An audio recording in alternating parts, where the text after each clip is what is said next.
Jim, you won't remember this, but I'm pretty sure we met actually 24 years ago in London, Oh my goodness. London, Ontario, that makes sense in a way. Yeah. I spent some time there. Yeah. Well, this is you remember this? Oh, that. Oh, that was a day. Yeah. Yeah, that was something. The No Music Festival, London, Ontario, Yeah. places. I forgot that was in London, Ontario.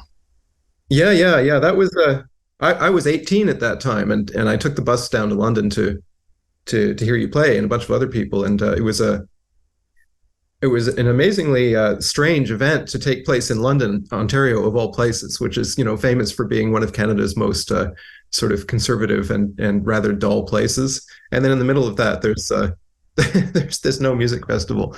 So that was put together, as I understand it, by the Nihilist Spasm Band. Do you remember that occasion? It was their festival, but it was put together by this guy, and I'm afraid that I don't remember his name now. And I think this was either the second or third one that they had. And I mean, for me, it was a very awkward day because I remember Ken Vandermark, who was also from Chicago, was there, and Alan Licht was there. They were both friends of mine. And Alan Licht was playing with Michael Snow, which made sense as they had done that before. And Ken Vandermark was playing with I forget his first name, von Schlippenbach, the pianist organist who played a lot with Evan Parker and of course Mr. Brodsman. And the promoter kept saying, "Oh, I'll tell you who you're playing with. Don't worry, just show up." And so I was, kind of expecting like someone that I, played with or whatever. And this is not meant as a criticism to this person, but so when I showed up, the promoter said, "Oh, you're going to be playing with this guy," and this guy was the doorman for the gig. Right. And I believe he played drums, and so I was sort of taken aback. I mean, I'm happy to play with anybody, but it was just sort of weird. he just kept telling me, "No, I'll let you know." And I forget his name, but yeah, it was odd. Yeah, well, what I take from that is that these sorts of events can take place in really unlikely places, and of course, as an artist, you never really know what the I hate the word impact, but let's say what the resonance of one of your events or activities is going to be. You have no idea. It's like it could be completely over the head of the audience, or it could change their life forever. You really don't know. But I think something about the juxtaposition between those performances happening in London and just the nature of the music that we were hearing was so striking that it certainly made an intense impression on me. I remember that day extremely well, and it was a sort of pointer to a vast ocean of sonic possibilities that I would not have encountered otherwise, I don't think. It was kind of an extreme. I mean, it was kind of an extreme day. I mean, I actually remember that because I was still playing laptop at that time, I think. And I believe I played laptop versus his drums. And I did have an acoustic guitar with me. And later, I think the same day, there was a trio of this guy called Knurl, like Knurl, who played like amplified, like metal springs. And we did this trio, I believe the same day in the smaller space. And the Knurl guy was like playing really amplified like springs. And so I decided I would play acoustic guitar and be completely inaudible for the whole thing. Right.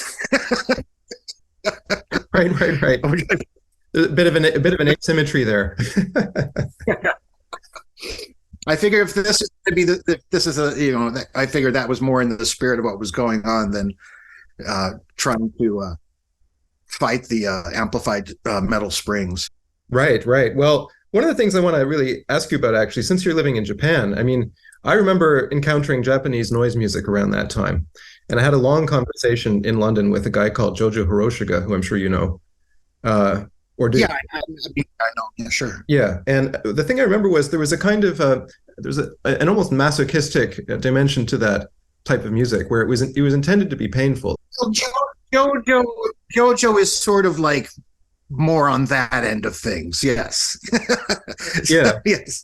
What do you make of that, of being beyond the threshold of what it's actually possible physically to to listen to? I have to admit that side of that stuff never appealed to me at all, frankly.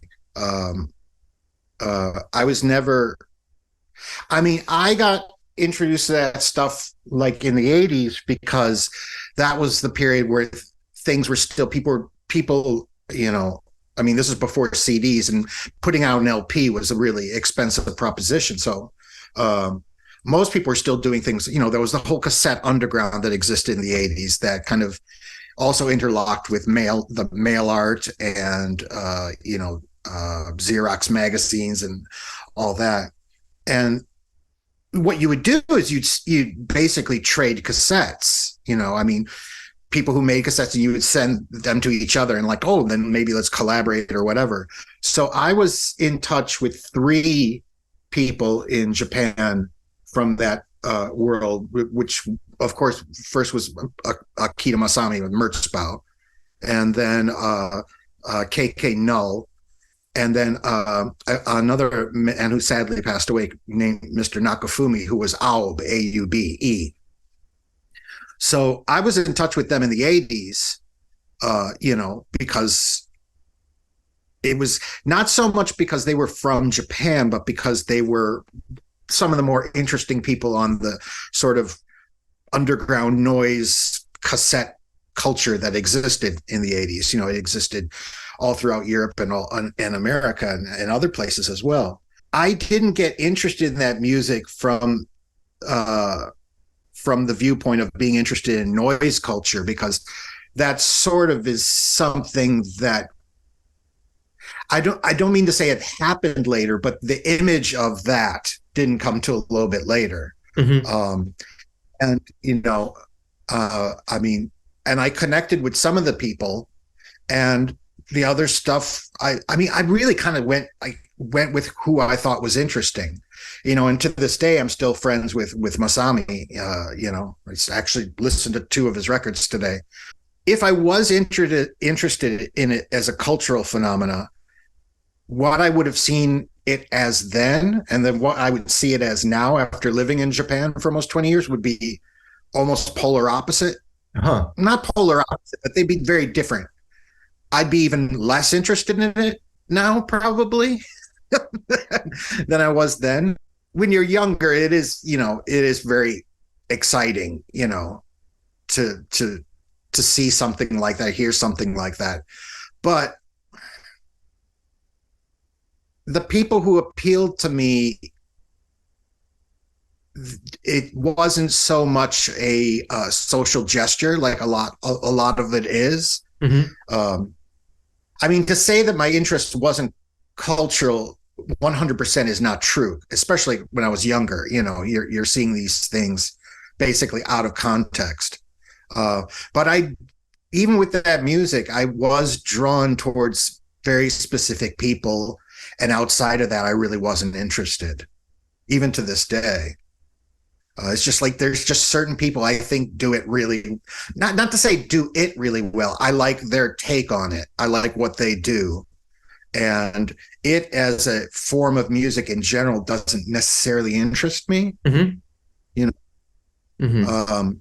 But I understand the excitement that comes from, witnessing that stuff. I put on Masami a few times in the States in the 90s, and it was always really amazing to see those concerts happen at clubs, because it really was different than a lot of the I remember CCCC was another show that I put on. I mean, when I say I put it on, I don't just mean me. There was there was lots of people involved. They were also really, really interesting sonically. one guy later was in incapacitants, although it might have been simultaneously. Another one became Astro. They were also very interesting. So I do think my tastes in that were sort of guided more by my, I don't want to say musical taste, but like what I found interesting in it. I kind of just gravitated towards the people I thought approached that, and it wasn't so much about the idea of it as an expression of individuality in a crushing individuality crushing society was not so interesting to me, and not to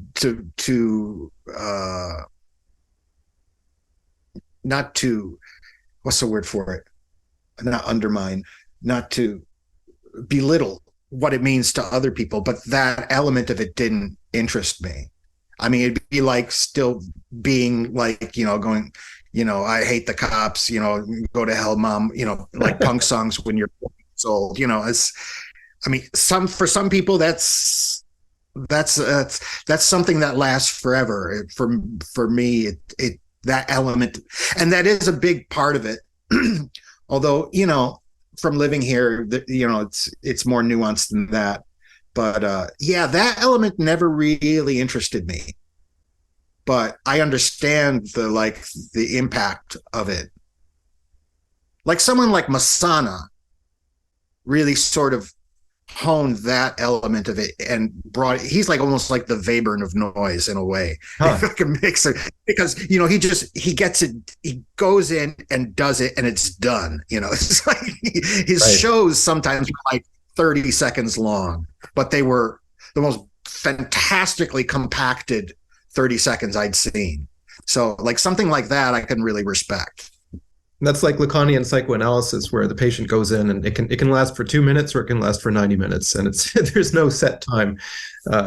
It's extremely interesting, because I think what you're describing is the fact that the one of the things that is the most difficult to capture about music is the social dimension. Like if you're not there at the time that it's happening, and you're not in that world, then it's very, very difficult to get a real sense of that just from listening to the music or even from reading about it. And I think that holds true for pretty much any epoch or any style. So and if you strip that layer away,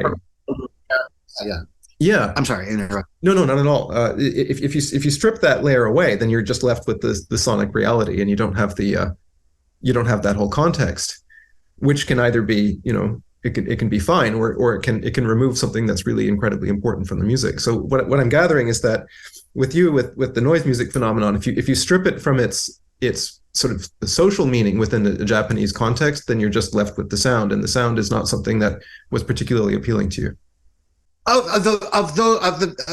Like those kind of artists where the performance was maybe more important than what went into the performance was more important than the materials used in the performance, if you know what I mean. Mm-hmm. Mm-hmm. Mm-hmm. If you look at the generation of like Masami, that wasn't so much a live performance period. They did shows, but it was really more about making cassettes and then LPs, and then hopefully performing overseas, because there's a way to get overseas.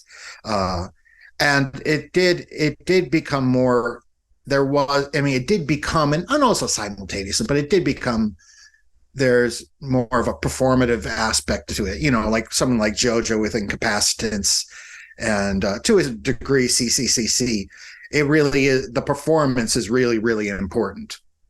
But that doesn't necessarily mean it's interesting as a listening experience. It might be interesting as a listening experience when you're there, but for us, especially when we're younger and don't have the chance to see us, we're not there. Yeah. And if we're reading what someone, then you get, people writing articles about this stuff, and then you get misconceptions, and there's presuppositions and this and that, and a sort of culture gets built around it that then it gets listened to in context of, which is not necessarily the correct context, which is not a problem. But if you listen with context, then the context does matter. You know what I mean? Right. Absolutely. Well, it makes me think of phenomena like the happenings in the 1960s or Fluxus or things like that, where there's a whole extra musical dimension to that if you're not, again, if you weren't physically present and you weren't in that environment, then it can be difficult to get the measure of that. Well, one thing, it's interesting you mentioned the happenings, because that is actually really close, because, and I didn't realize it until I moved to Japan, but a lot of people like that generation noise guys, the real big influence on them was LAFMS. I don't know if you know that. I've heard, okay, good. Heard vaguely of it, but maybe you could explain for us. The Los Angeles Free Music Society or something. But those records were getting imported into Japan by a guy in Osaka, who's actually a very important guy, but that's a whole other story. But that stuff was the stuff that was coming in and being really influential on that generation of people. And they, because, this is a talk that could go on for hours, but I'll make it real quick. This idea of like, doing what you want to do in the moment, irregardless of whatever anyone else is doing next to you, is for people here, look, for these musicians, was like really kind of like a revolutionary, idea, like, I'm not saying that they were necessarily theorizing it, but that music and the writings and the writings of this guy Tak, this guy in Osaka, this kind of promoter, writer, scientist guy. These were sort of new ways of doing things, and that was a really, really big influence, especially like someone like Hijo Kaidan and those people. I mean, who they were all kind of big record collectors, and there was magazines at the time. There was Music Magazine and Fool's Mate and all these things. And a lot of them were also writers in these magazines. Like Masami was a writer, I believe, for Fool's Mate. And so, it was this kind of continuous sort of information in, their interpretation out, kind of whirlwind of things going on. But it is very much like you're saying with the happenings, but it's for them in particular, it really was the version of the happenings that the LAFMS was doing at the time. They were a really, really big influence on that generation. Okay. Yeah, that's interesting. I didn't know that context. Yeah, whenever I talk about the sort of Darmstadt generation, the composers born in the 1920s, I always, it's really important for audiences to understand, or at least to try to project themselves into that time period. I think, the years immediately following the Second World War. It's like, it's very difficult, I think, to appreciate the spirit of that music if you can't, to some degree, imagine what it would have been like to be 20 years old in 1945 in Germany. So those are things that those sorts of bits of context, I think, are really incredibly important to understanding the work. One thing about that, and I've heard you I see this line through a lot of your talks, is that if for people now, many histories coincide because we know the histories, but for them, they're dealing with kind of like a monolithic history, like a history that's like a bulldozer, and now they have to get in the road in front of the bulldozer, and like where are they going to put themselves in front of the, it's not just this like, oh, I can choose from this history or I can choose from this history. It's like it's a history coming right down at you. They've got to deal with, like, what is my position with harmony, and what is my, like now that and then of course with this generation, harmony, now we're moving so far away from functional harmony. How am I going to find my place in this? And that's not necessarily something someone maybe even in the last 50, 60 years has to deal with, because you can just, I'm in relation to this history, or I'm in relation to this history. because you've got so many histories to choose from, you know. Yeah. But yeah, that's not the case for someone in that time. Yeah. Yeah, no, it makes a world of difference if you're actually physically threatened.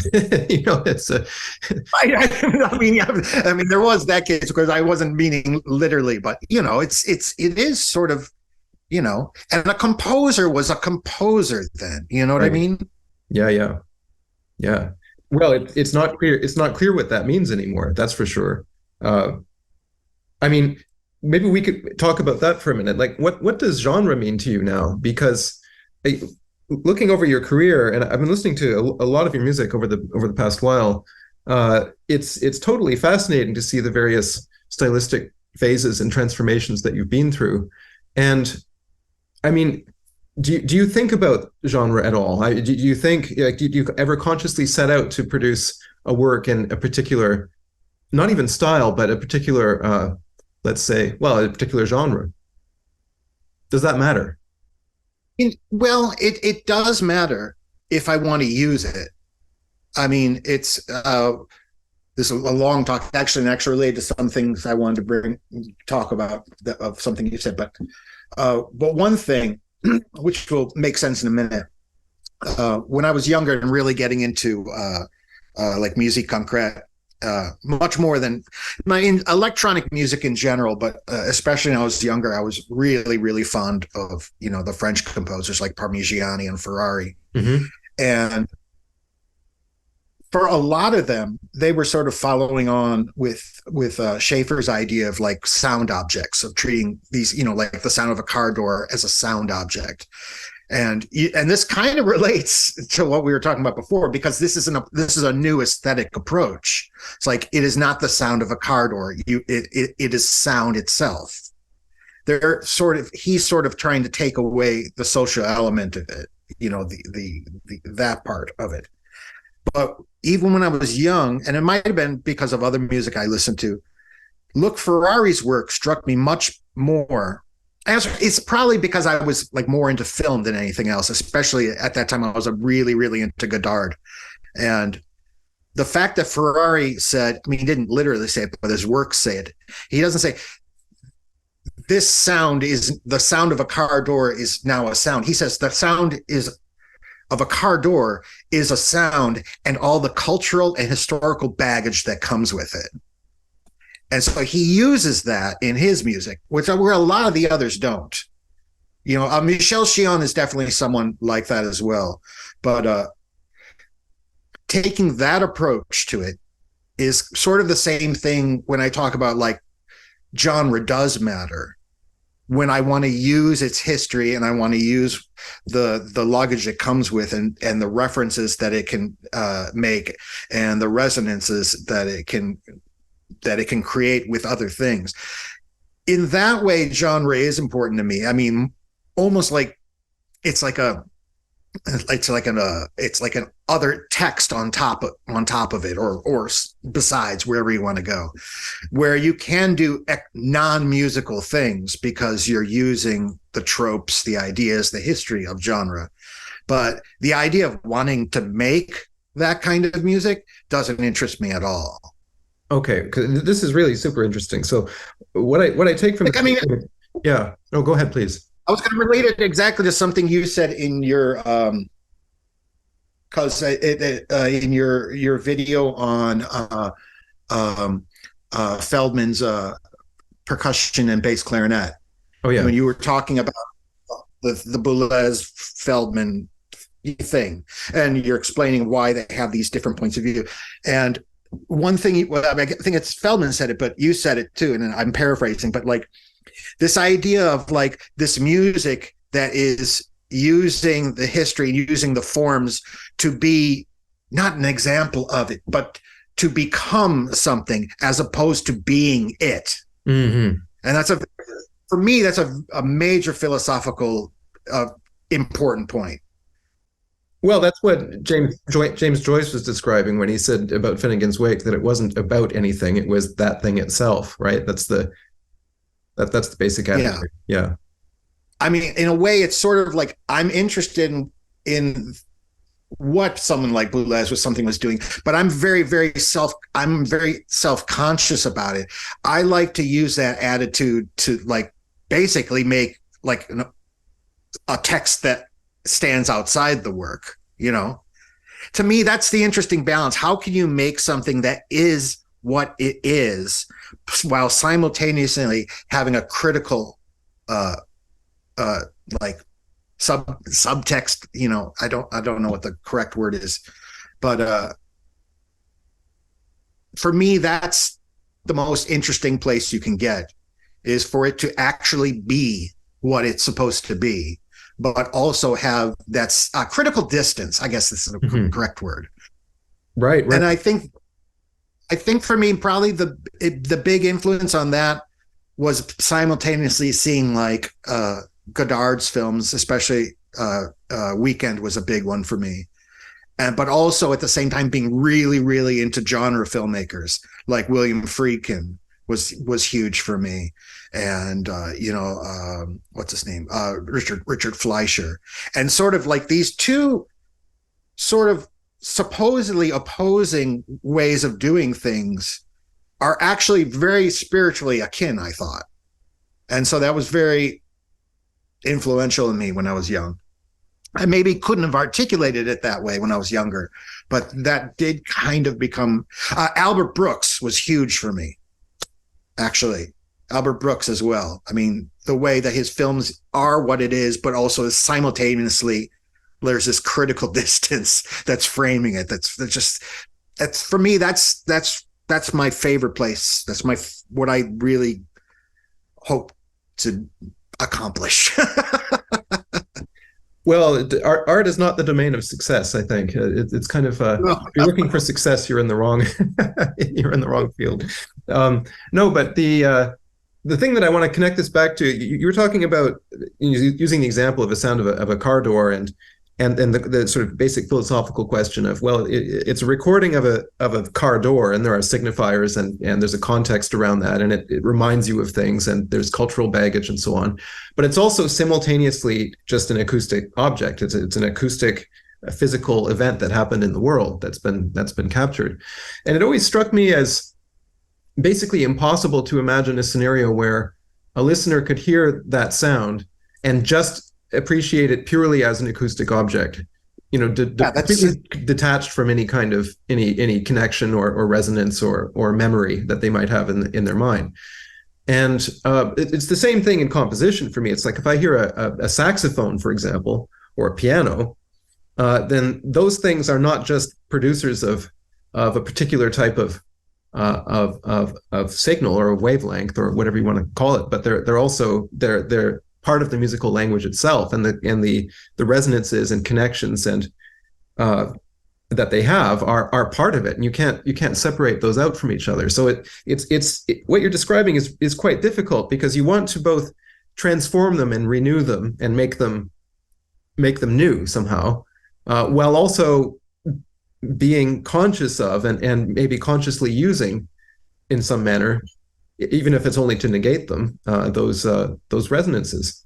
Yeah, no, absolutely. I mean, what you're saying is when I was in college, and the professors were not interested in me doing tape music, so I never even bothered showing them that stuff. But I did have to make pieces for instrumentalists, and I remember having the sort of like struggle that you're mentioning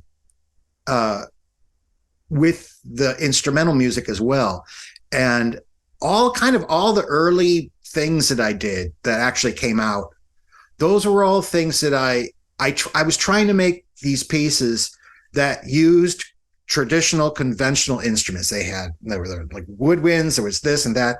And by recording them and mixing them in a certain way, by erasing articulations or EQing them or blah, blah, blah, to somehow remove the history off of those sounds. In a similar way to what you're saying, it's like, how do you remove this sort of like super glued thinking of like, that's the sound of a car door.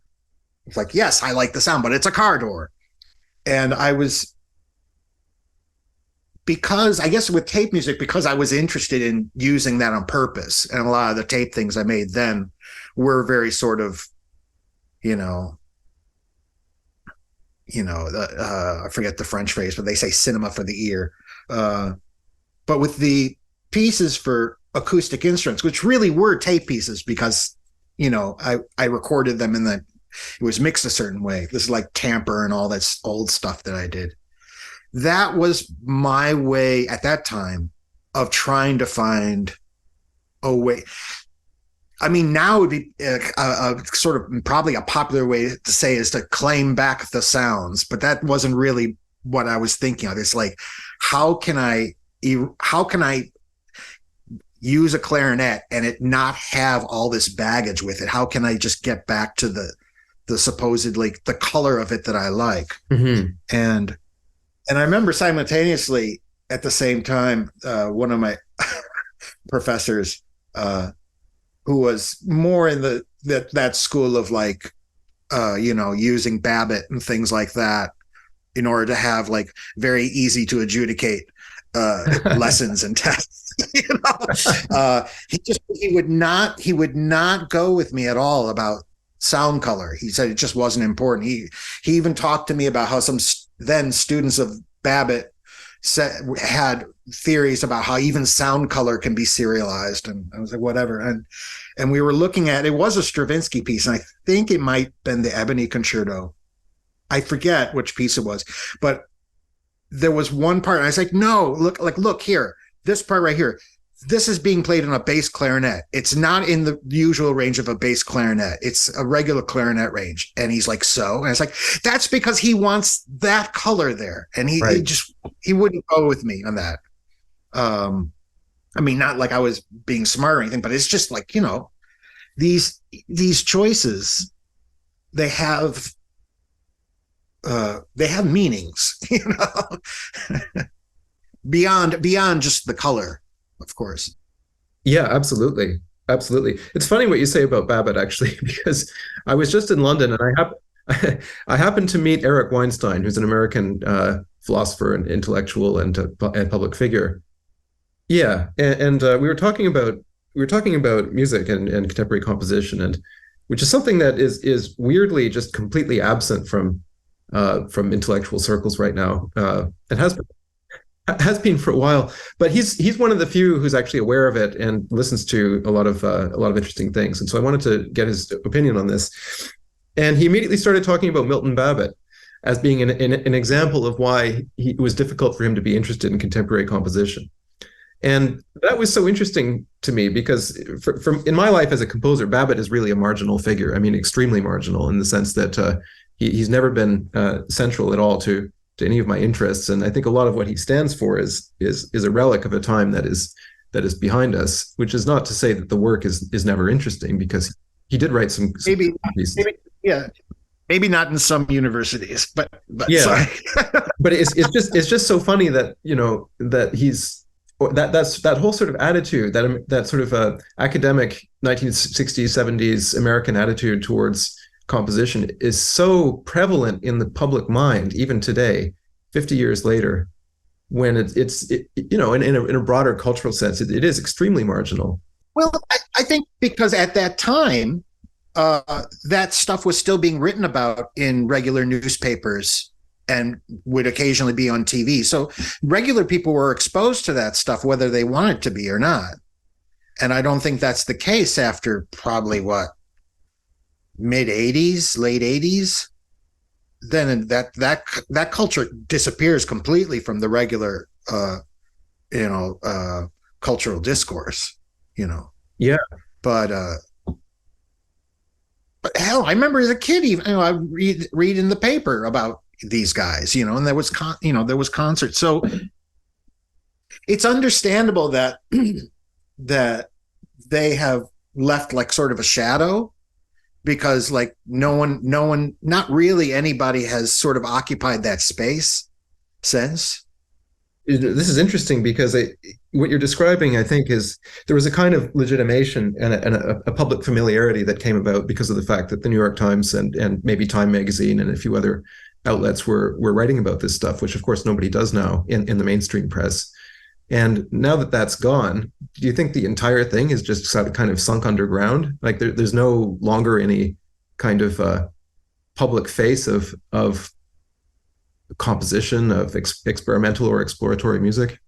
Well, you know, it's interesting. I mean, in a way, what I see, and of course, I see it sort of from a distance now, but what I saw happening in the 90s with, and you know, I was sort of like on the ground then, you know, of how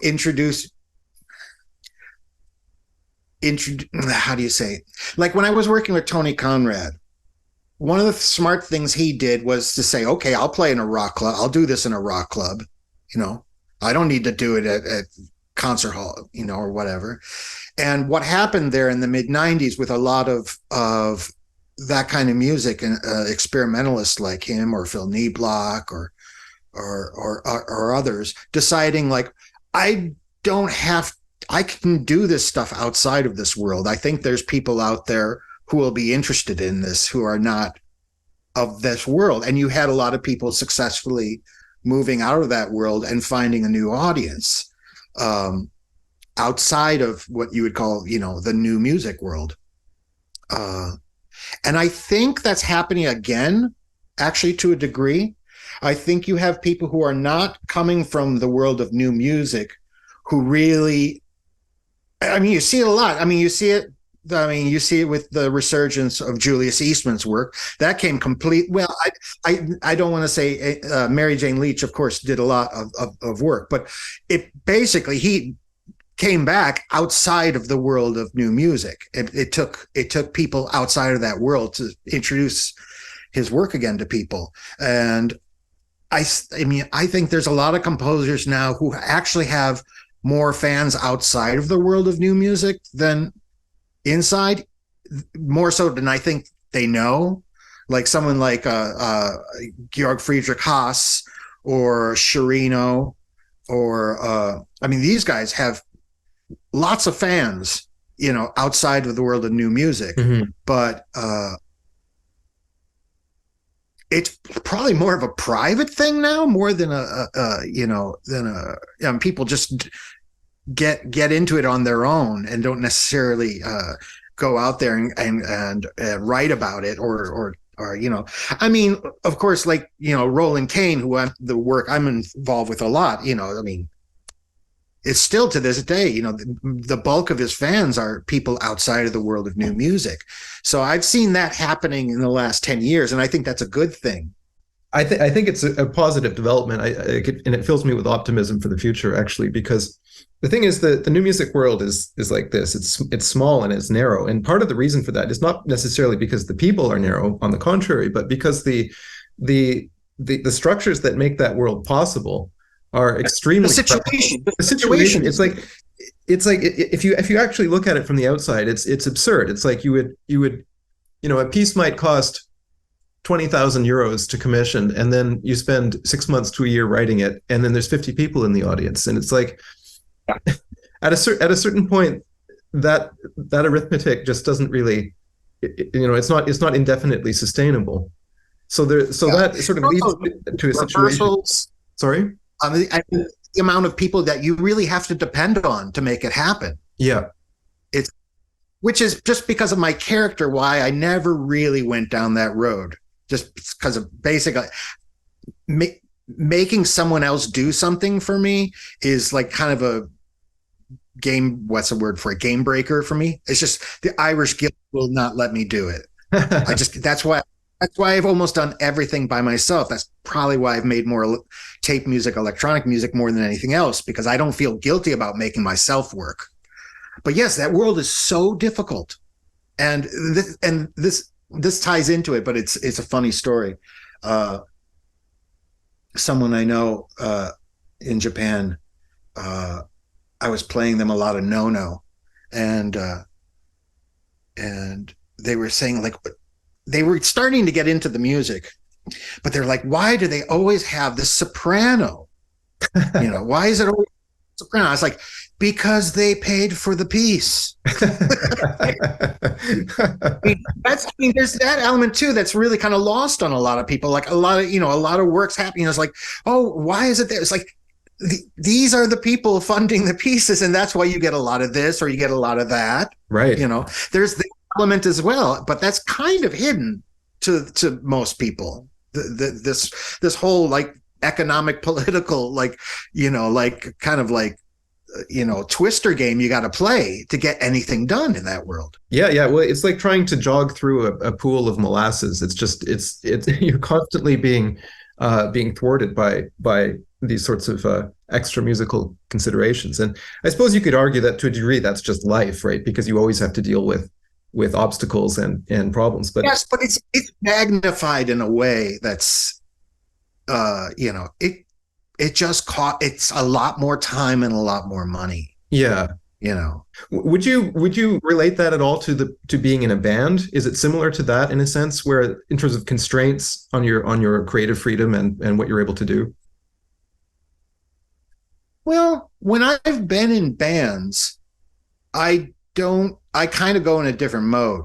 I have a job in the band, and what I can offer to them in my maybe different perspective, but I don't think I have the right to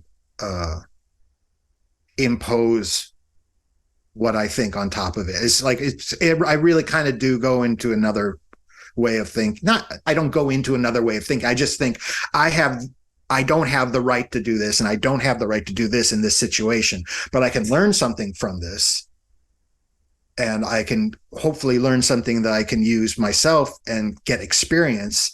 And hopefully my slightly different way of looking at things will help them as well. But I guess I really do sort of turn off like a certain part of me when I've done that. Mm-hmm. I do sort of go into the, it's in some cases a little weird because like some of the situations when I was band, I was like the band and also like basically their producer, because I was the one recording, I was the one who was going to mix, I was they're sort of wanting me to. So I'm sort of an odd case for that question in a way, because I've never really been in a band in a normal situation like most people have been. And usually it's been like I was recording them first, and then they sort of like, oh, will you stay for a while? Right. I mean, I haven't been in a band in a normal sense. I mean, outside of like playing for my friends if they're doing a show or something, I haven't been in a band in a normal sense, like probably like since high school, really. Mm-hmm. And I really wasn't like a big, then it was like jazz bands. I was more into playing in jazz bands than like rock and roll bands. In my case, I'm just opting out of that whole thing because it doesn't make sense creatively, really.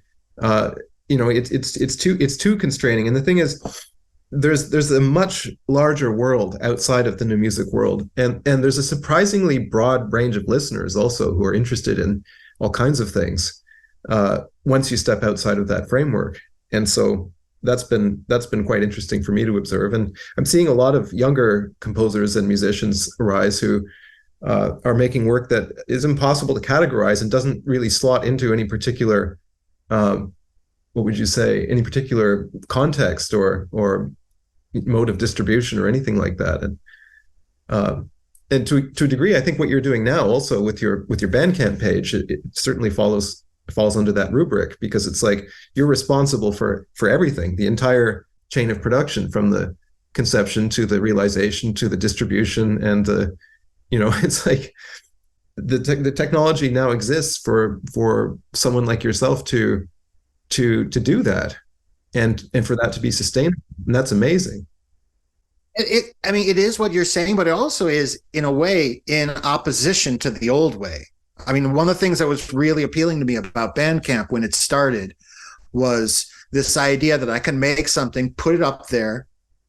It the 50 people who are interested will get it, but I don't have to engage in the whole structure of like the new something by blah blah, this whole like structure that exists that on every level up to that point, of the propagation of music or whatever.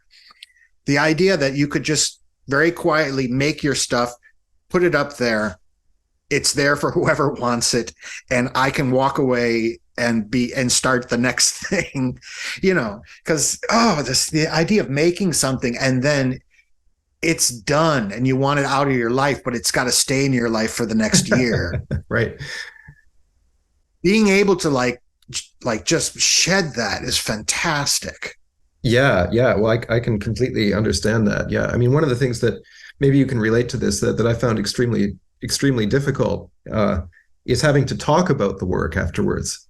It's like, well, it's done. There was nothing to say. It's finished. I made it, And then the artist. The other thing is like the artist is the worst positioned person to describe what it is they've made, because they typically don't even know. I mean, I don't mind the idea of someone wanting to know what the work is about, but it has to be a conversation from the get-go. You're basically asking me or someone to make an entire new work, which is the lecture about another work. That's another work in itself. If people really want to understand that, they have to put in work as well, I think. About like, have some questions, have some like jumping off points so that we can start this conversation. Mm-hmm. But like, let's put in a position, explain your work. It's like that's a no starter from the beginning. Yeah, it's such a horrible position to be in.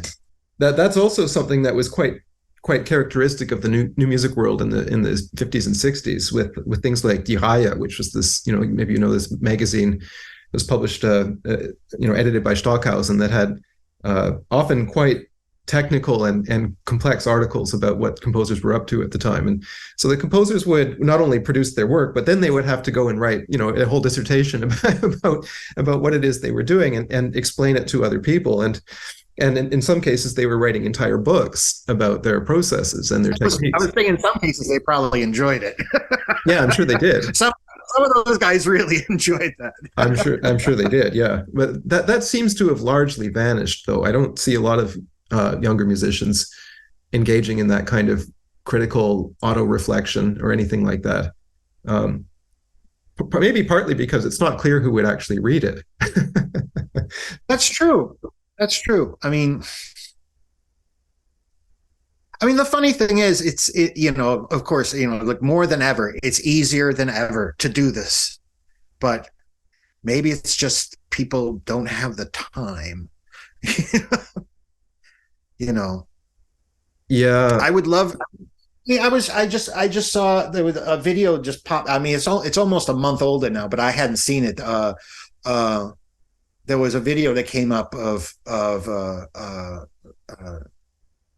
Haas did a thing for like 50 pianos and blah blah blah, and it was like funded by a Chinese piano company, and it was like I forget, I think in Rome maybe, it doesn't matter, but there was a video up. It was a little documentary, and it was great because it was like, an update on Haas. I don't know what he's been doing for the last 3 or 4 years. It's like, now he has a beard. I was like kind of like really excited, and I was talking to a good friend of mine later that night, and I was like, it's like, how the hell am I supposed to keep up with? It's like, I don't know what they're doing.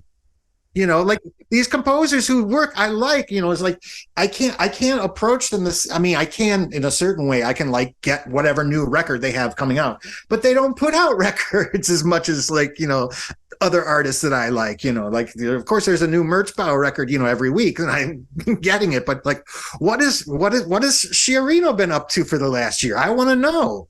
And it's very, very difficult, or like Kyle Gann, another composer I absolutely love. I want to know, but like, where do we turn to for this?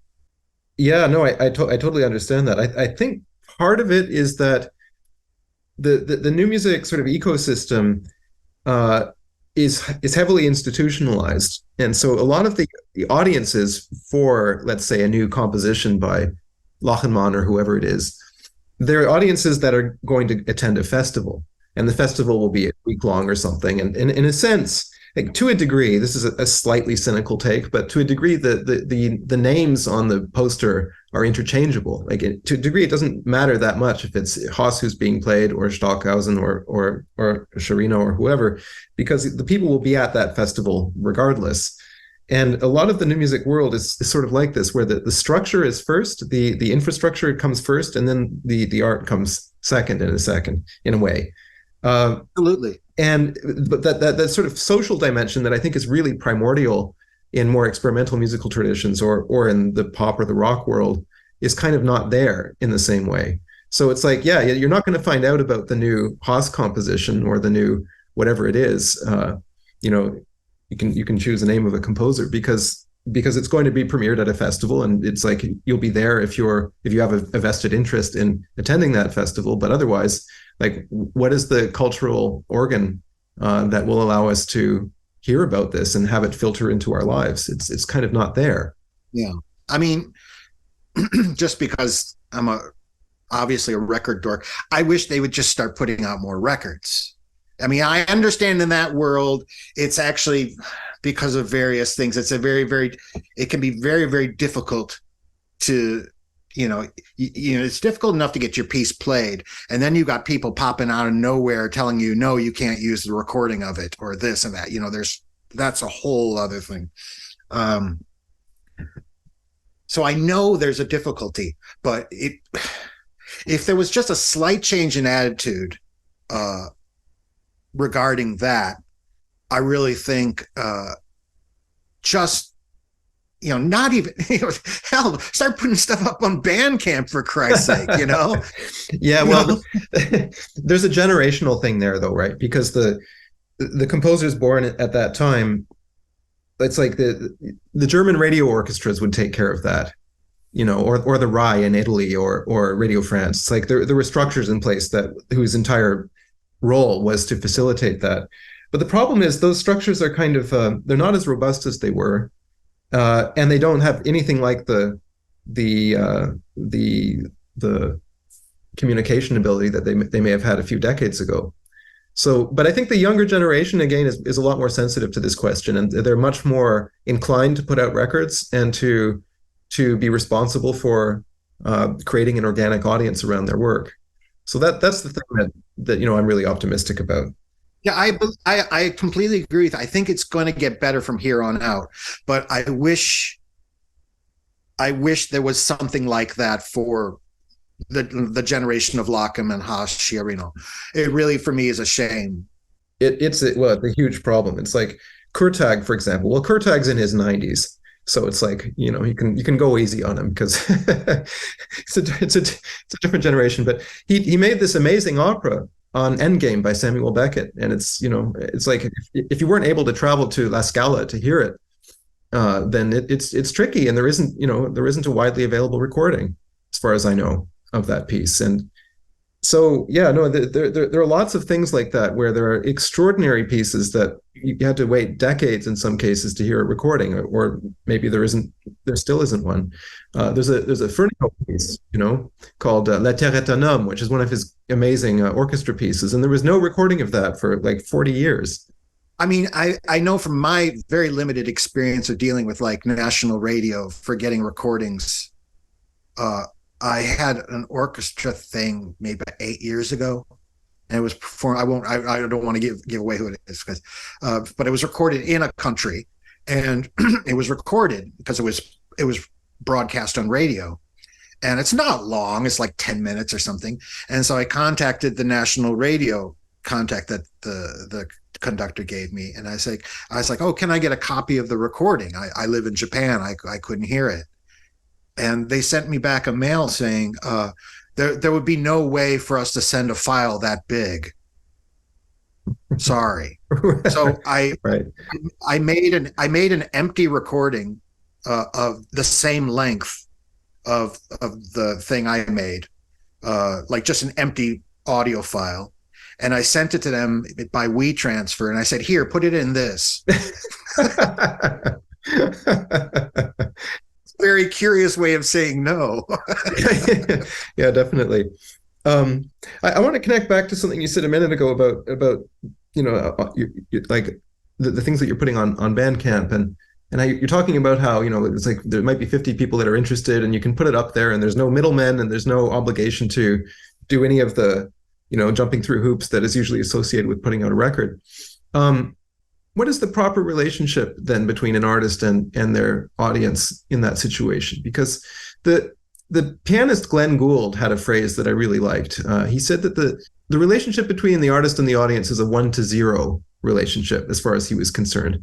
And what he meant by that was, like, the artist can effectively, because of technology now, or in the 70s when he made this statement, you can be responsible for everything. You can do the recording yourself, you can do the editing, you can get it exactly the way you want. You don't have to worry about the contingencies of, a bad instrument in a drafty concert hall and all of this kind of stuff. You don't have to tour anymore. You don't have to perform. You can just make these recordings and distribute them, and you don't owe your audience anything, and it's up to them to engage with it if they want to, but there's no sense of obligation towards an audience.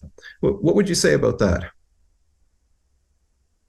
I probably fall into that category a bit. Yeah. I mean, I consider my obligation to the audience being having a good sense of whether it's really, it has to be of a certain quality. Isn't the word.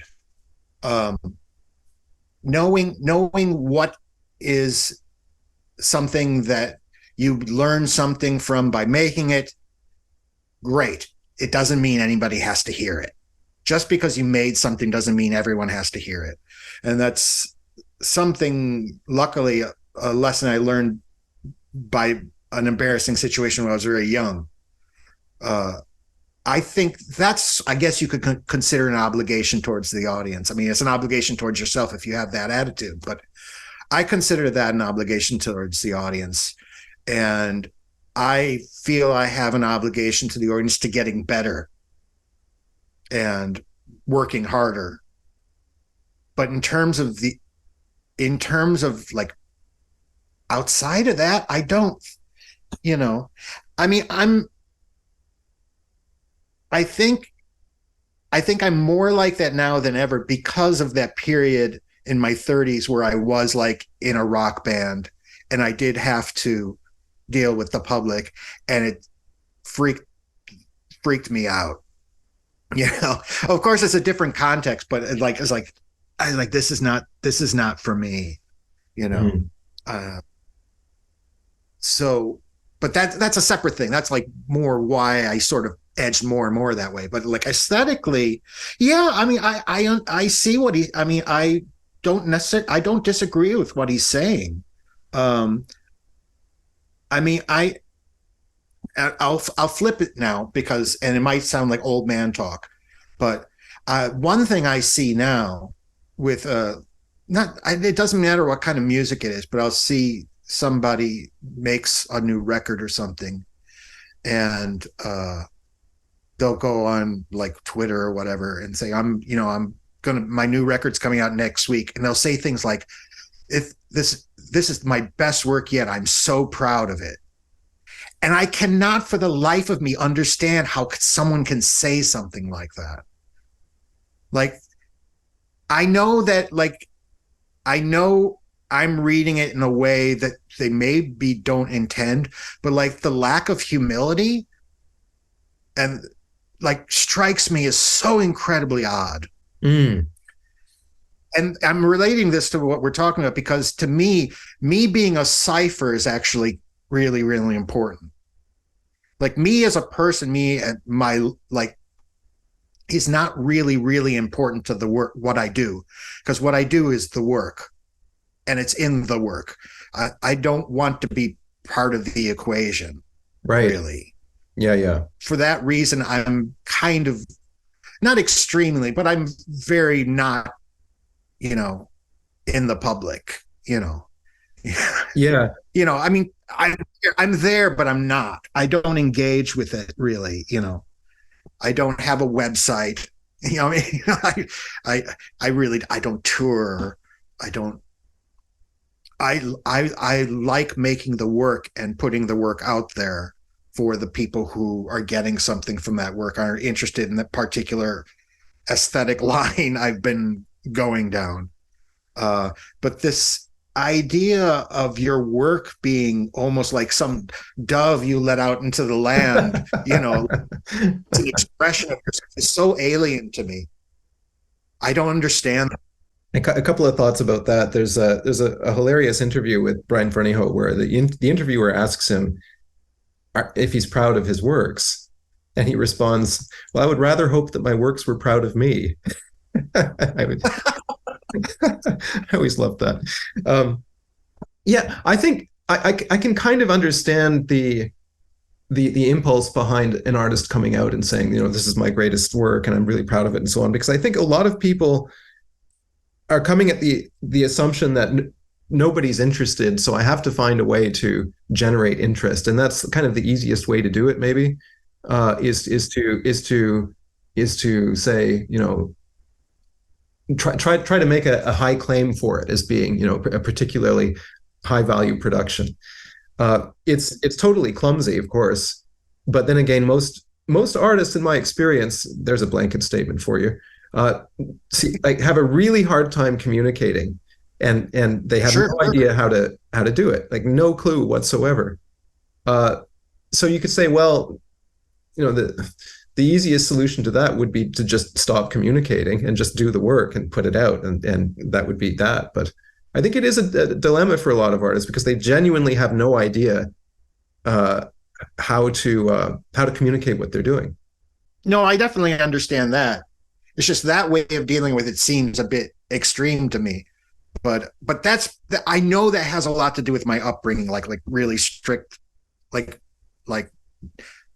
real Irish parents, not Irish American, like real actual orphan Irish, I mean, I'm sure maybe a Calvinist upbringing would be very similar in the sense that always maintain a sense of modesty about what you're doing. Which kind of, I mean, it's a chicken or egg thing. If that's why I have the attitude I have about work, or whether it just happens to coincide with what I think about making work, it probably makes that way of dealing with it, this is my best work yet, is just so it's almost like something I've never even heard before. It's like, right. What? But I understand what you're saying. It just comes from a total confusion about how to actually talk about the work, I think, and a sense that they feel obligated to talk about it also, or to say something when they put out their tweet. So that's probably part of it. Yeah. But yeah, no, I understand what you're saying. I would liken it also to the Lutheran attitude of someone like Bach, who just, at a certain point in the 1720s, he had to write a 25-minute cantata every week. And it's like, you just get on with it.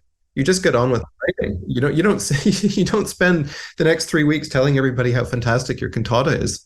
You write the next one. Yeah, absolutely. Yeah, and it's not even making the work. It's like, you make a work, and that's going to be pointing you towards something that like, oh, this is something I've got to study further. Not necessarily music; it could be a technical thing or something. It's like it's this continuous balance and rotation of study, research, trying, refining, possibly making something, and then around, maybe it zips that way and this way, but you just got to get on with the work, whether it's the actual composition or the things you have to do to continue making things.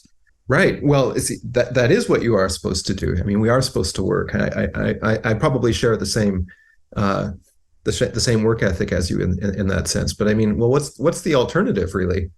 I don't know. I mean, when I was younger, people, to be fair, especially in my 30s, I was like an insane workomaniac. But it's because of that that I've been able to like live okay for the rest of my life, because I work like a maniac. Right. But like, yeah, what else am I supposed to do? I mean, I mean, it's in a way, it's not fair because to say that, because like when I say work, it does include like watching a movie or, but I've learned probably more from movies about music than from listening to music. So it is work, I mean, a lot of my, it's like I've been, so yeah, it's work. Even something like that, yeah, maybe it's work you can enjoy, but you got to put in the work. You got to put in the 2 hours, Yeah. Yeah.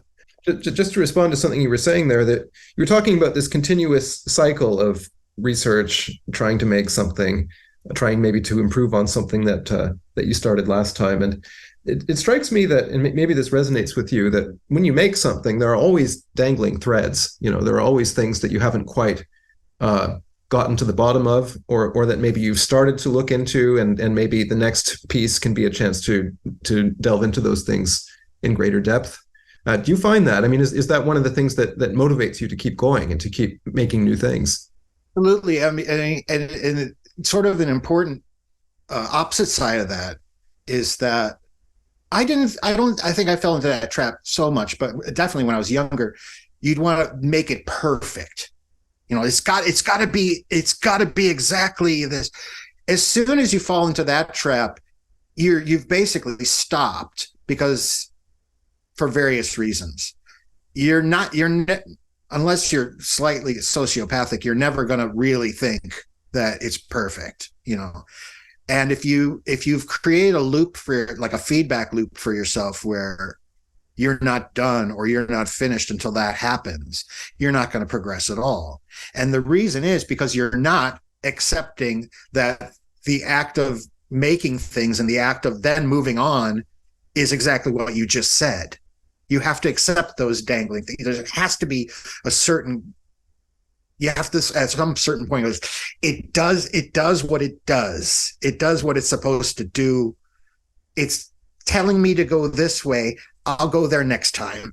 Mm-hmm. It's just like you have to leave a little bit of that leeway, and that leeway also inspires you then to move on to something. And maybe it'll say, no, you've got to, like, I mean, for like a dumb example, like last year, I was working on something, and I use this. A lot of what I use is this system called Kima, which is sort of like, people know Max, but it's sort of like Max, but it has its own dedicated hardware. It's different, but and it's been around for a long time. And once a week, I talk with a couple other people on Zoom, and we make patches or whatever. We make things. We're mostly talking about ideas, and we were working on a frequency shifter, and there's one thing about the frequency shifter. It's long and complicated, but basically, when you say frequency shifter, people are like, okay, you're moving the frequencies, not in the ratios of what they are. You're just moving them mathematically. But what happens with that is there's these ghost frequencies, which, I mean, this would be like a 5-hour talk. But basically, there's always these ghost frequencies that are happening because of this and that, and it doesn't matter. And this one guy, this older English guy, brilliant DSP engineer, like in front of our eyes, he had like this like magic moment. And he was like, we'll add another Hilbert and then negate that.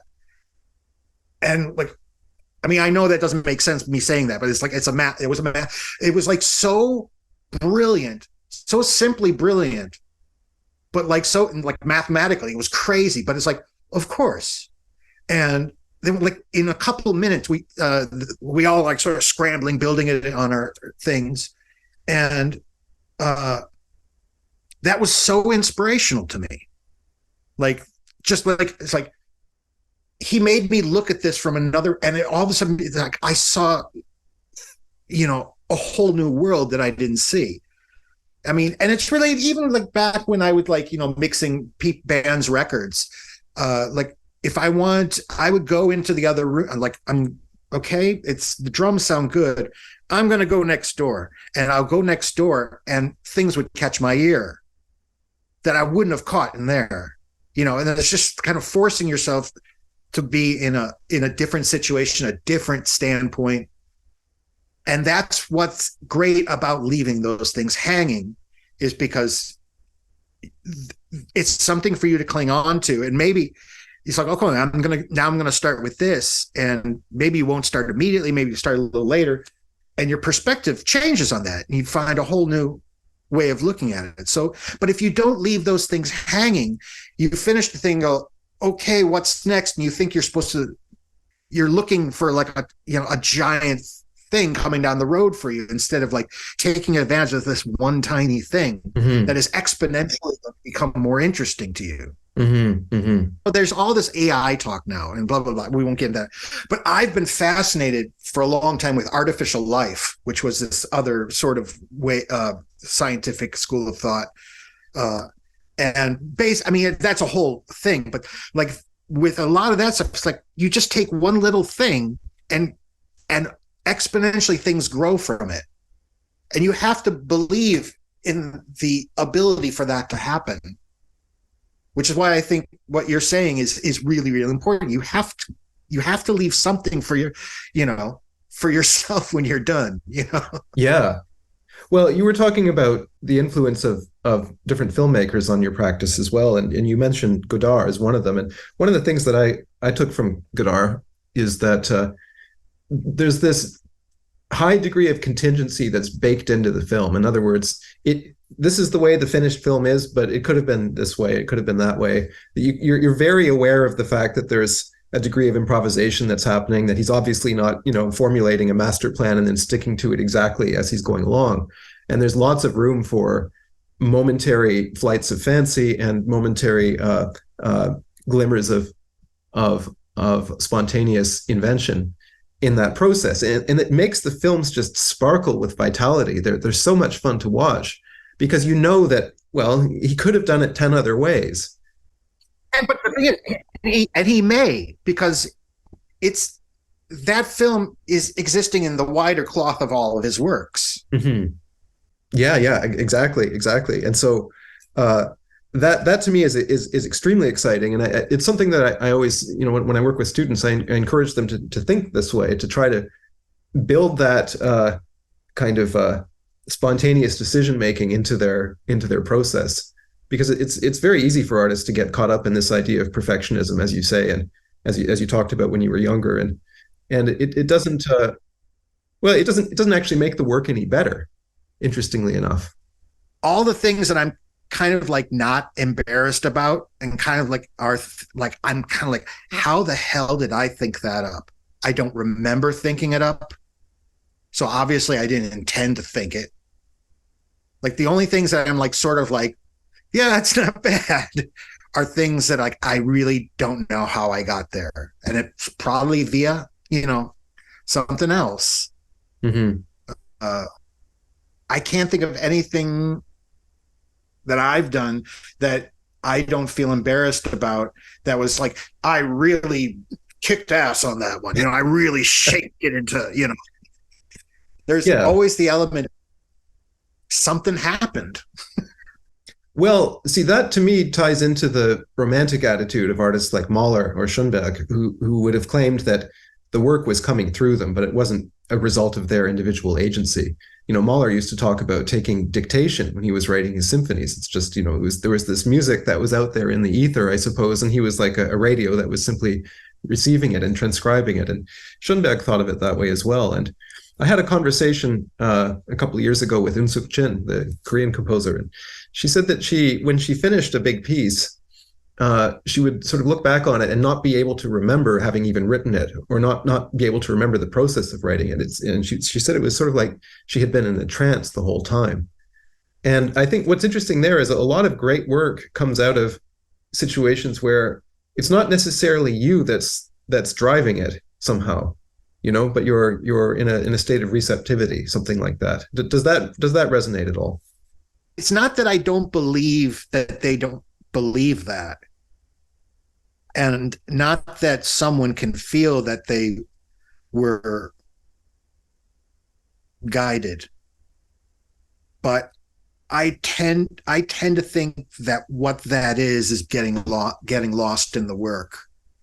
And hopefully when you get lost enough and the work becomes so interesting that you forget why you even started that work in the first place. Yeah. And the interest that the work is that you're getting from doing the work does lead you places that are also interesting that you wouldn't have done if you were like micromanaging it and directing it from the outside. Right. So in that sense, I do believe that you do get, when you get in that zone, when you get in that place, you do go places that you wouldn't if you weren't in that zone.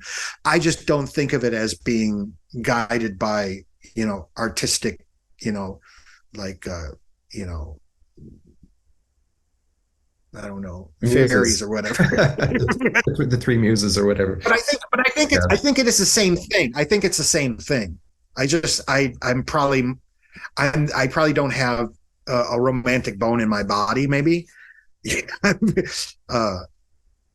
maybe I'm a fatalist or whatever the word is. But I do think that, and that does definitely happen for me. It definitely happens when I do occasionally perform. If it really works, I'm kind of lost.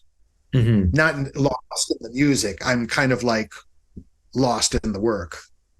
Well, I suppose the corollary to that is there's a certain preciousness associated with that attitude, which is the implication is that the art is of divine inspiration, effectively, and the composer is the chosen figure who's on the receiving end of this. Yeah, I definitely have a problem with that way of thinking.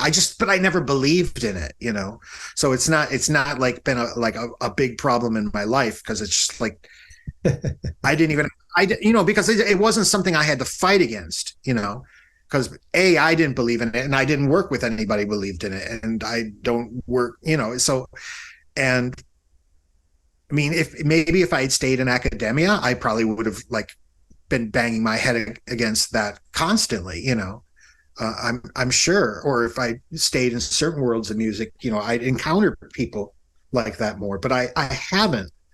So for me, it's never been a problem, because I just think of it as getting on with the work. I mean, it's funny. I mean, we could also expand, people are like, what are you trying to express? And I used to always make this joke, like, oh, what are you trying to express with this? It's like if I want to express myself, I'll call my mother. My soul is not in this. I'm not. This is not a manifestation of my soul outside of it's my existential terror. Outside, I don't want to express me in what I do, because I mean, it's very similar. And many people say it. If you want, you'll see somebody interview a film director, and people will notice this, that you learn the most about that person when they talk about other people's work or blah blah blah, not when they talk about their own stuff. So when I say that I'm not trying to express myself in the things, I believe that what I want to happen will happen. It will express that whether I'm trying to or not, because I made it. This idea of trying to express yourself is a kind of it's an extreme word, but it's kind of a fool's errand, because it's going to, if you put the work in, it's going to happen. It is an expression of you. But the idea of foregrounding the idea of expressing yourself, you've already sort of that's a kind of long talk. I haven't fully I don't know if I can fully, but I think you understand. I mean, the difference. Yeah.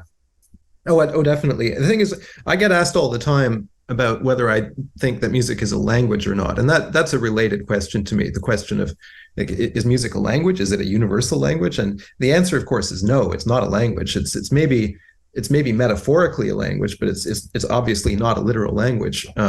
It's like you can't communicate precise, stable messages from person A to person B through music. Try doing that and see how far you get. It's like trying to improvise music. right. Well, it's like we don't attempt to communicate through our furniture, you know. And to me, it's a kind of a similar proposition. And that relates. I mean, this is like a 10-hour talk, well, a 10-year talk, but like, of the art forms, music is maybe the most, what's the right word? At a disadvantage in dealing with time and the concept of time. I mean, relating to language. So yes, I agree with you on that. Could you expand on that? How is music at a disadvantage in terms of time? When I'm talking about time, I'm talking about linear and nonlinear time. Mm-hmm. The use of nonlinear time in music. Other art forms, especially writing and film, are an extreme advantage with being able to use the materials of nonlinear time. With music, how do you first of all, how do you imply nonlinear time? Because I mean, we've got to get to the point where you're implying it, regardless of whether you can do it or not. And you know, the sort of strategies and methods for implying nonlinear time. I mean, we've seen over the last 60 years, like the various attempts to either codify it, like Stockhausen did with like the moment pieces and his writings during that time. You could argue that Feldman, in turn, by using scale, is able to access nonlinear time. I mean, there's a huge conversation in between, but music doesn't have the ability to access nonlinear time in as easy a way as other art forms can, because again, this is a big talk, but you know what I'm getting at, right? Oh yeah. No, it's complicated because the listener, of course, just experiences one event after another in a linear sequence, inevitably. Yeah. And it's actually a very, very tricky thing that I had to sort out when I was in my 20s also, because I had this idea that you could make pieces where you could take a bit of material and then cut it and then stitch another piece of material next to it and so on. And you could make these sort of mosaic form pieces where you would cut in and out between different materials. And what I took a while to understand is that you can do that in terms of your process of making the piece, where you take 3 bars of this and 5 bars of that and so on. But the actual experience of listening to it in a concert hall or in any kind of acoustic reality is totally different, because the bar lines have no phenomenological reality for the audience whatsoever. And even the most extreme jump cut in terms of your material in the piece will get flattened out and attenuated by the experience of listening to a continuous piece in a concert hall. So it's extraordinarily difficult to create that impression. I think probably electronic music can get you closer to it, though, wouldn't you say? Yes. Yeah, because you have control over exact repetition, let's say. You can exactly repeat something. And you also have much more control over the listening environment. And also electronic music, obviously there's a culture of electronic music concerts, but there's also the culture of people sitting down to listen to electronic music. So you've got a kind of different audience, really, than an audience that's going to sit down and listen to a string quartet. And you reminded me of something that happened to me in college that really struck this home for me. There was a fellow composition student, and he was doing music for a play. Oh, it was Sam Shepard play, as a matter of fact. And I was playing guitar in the pit, and there was an intermission. There was like a 2-part play, and at the end chord was like, I don't know, whatever, it was like D dominant or whatever, and then the first chord for the first bit of music for the second half was G major, and he was like just going on about how brilliant this was, and I was like, why? He's like, because at the end of the first we're leaving them on the 5, and then when we come back we're on the 1. And I remember it was kind of unusual for me as a person. I just kind of like, oh my God, just like, that's the stupidest thing I've ever heard. There's a 30-minute intermission. What the? It's like, first of all, there's nobody in this audience that knows what it is, but like this almost fervent belief in this stuff. And I was really struck by how silly that was. It's like that's not what actually happens. You know? Yeah. Well, exactly. It's easy in the world of composition, I think, to get enamored with ideas and concepts about how pieces function, but then there's how they actually operate out in the wild, and that's a very different. Well, I mean, that was always my problem with Babbitt. You know, it's like, you know, like, yeah, if you sit down with a Babbitt score, yeah, there's plenty of interesting stuff going on. I see it. I understand it. I'm not going to hear it. And most people don't, you know. I mean, there is, of course, you know, and this is there's another conversation, but there's, you know, the art of training your listening. You know, people, you know, you still see it like people talking about, you know, like you got to train your eyes to watch film. You got to train your eyes to look at a painting. You know, you got to train your ears. You're like, for me, like I had to train my ears to listen to Xenakis. I had to, like, once I done some studying of the math, it was like, okay, I don't know what that means. I'm going to, you know, study this. And that's, of course, that's not training your ears, but it is really, because you're like, this is what you're supposed to be listening for. It's not what you're usually listening for. So I'm not saying there's not people who wouldn't hear in Babbitt if you want to spend your life training your ears to hear like continuous, you know, interval relationships, you know, but yeah, this question of like, what does it mean when it actually gets out there? And it's funny you mentioned, it's not funny you mentioned it, but this relates to another sort of big thing. And because that was a sort of like struggle for me when I was in college, like sort of butting heads with my professors. And I started to realize, even with the tape things I was making, when you make something, after that, a really hard but kind of really important thing to do is there has to be, in a way, another layer you have to keep in mind. You have to have this attentiveness to what it's going to be when it actually happens. There has to be that level of adjustment.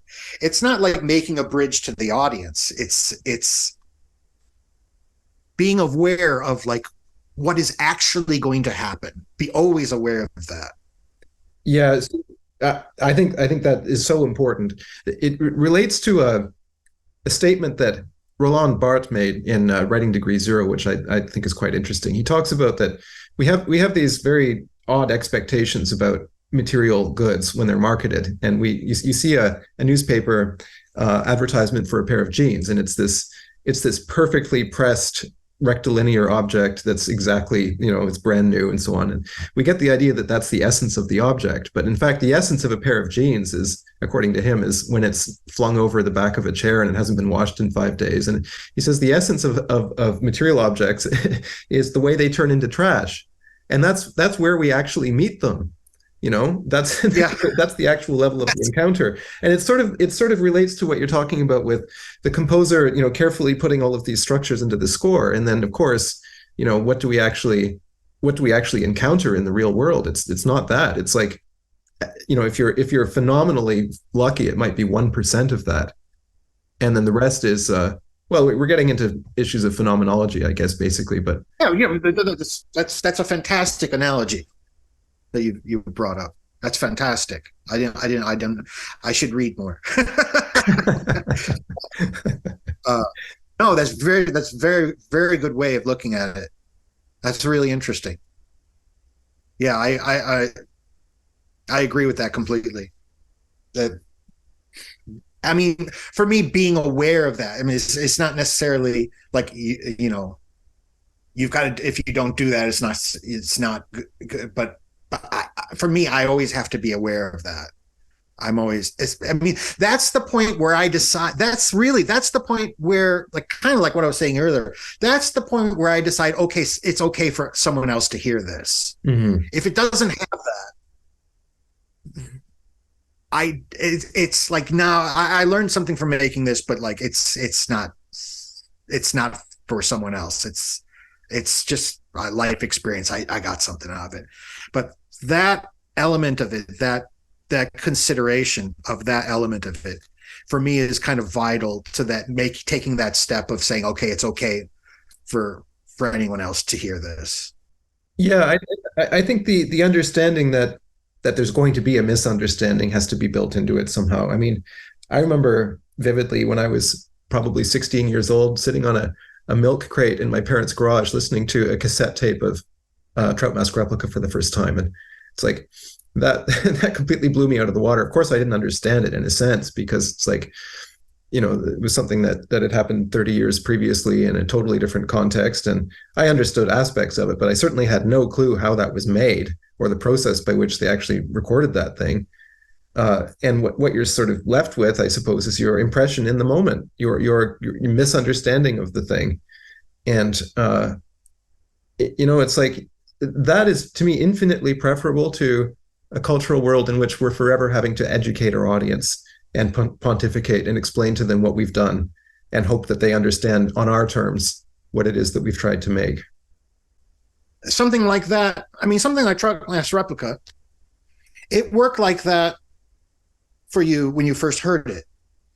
Now, when you hear it, it's working for you in a different way.